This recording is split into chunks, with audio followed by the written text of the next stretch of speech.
পশ্চিমবঙ্গের বুকে তৃণমূলের ঝান্ডা ধরার মতো কেউ নেই বলে তোপ দাগলেন শ্রমিক ভট্টাচার্য। নদী ভাঙনের মতো ক্রমশই ভাঙছে কালীঘাট তৃণমূল। এরই মাঝে সোমবার সংসদ চত্বর থেকে শ্রমিক ভট্টাচার্যের দাবি, পশ্চিমবঙ্গের তৃণমূল বলে আর কিছুই নেই, তাদের খুঁজলেও আর পাওয়া যাবে না বলে মন্তব্য বিজেপির রাজ্য সভাপতি।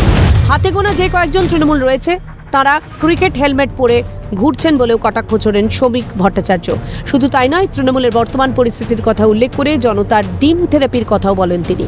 अभी टीएमसी है नहीं भैया, पश्चिम बंगाल में टीएमसी है नहीं।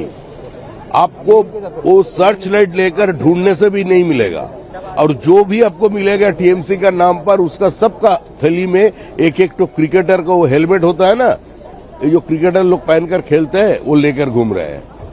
अंडा मार रहा है, कौन मार रहा है? तृणमूल को मार रहा है, जनता मार रहा है अंडा। ऐसा स्थिति है तृणमूल कांग्रेस का। तृणमूल कांग्रेस का झंडा लगाने के लिए पश्चिम बंगाल में कोई बचा नहीं है।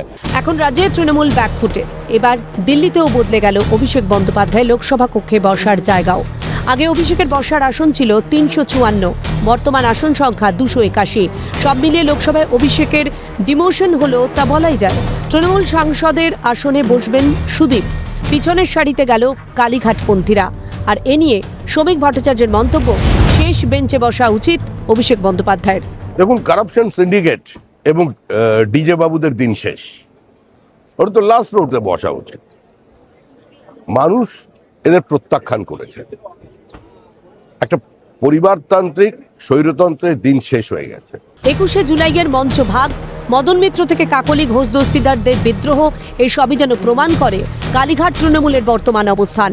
এসবের মাঝেই বিজেপির লাগাতার নজিরবিহীন আক্রমণ যেন বোদের উপর বিস্ফোরা হয়ে দাঁড়িয়েছে বলেই মত প্রকাশ ওয়াকিবহাল মহলের। ক্যালকাটা নিউজ।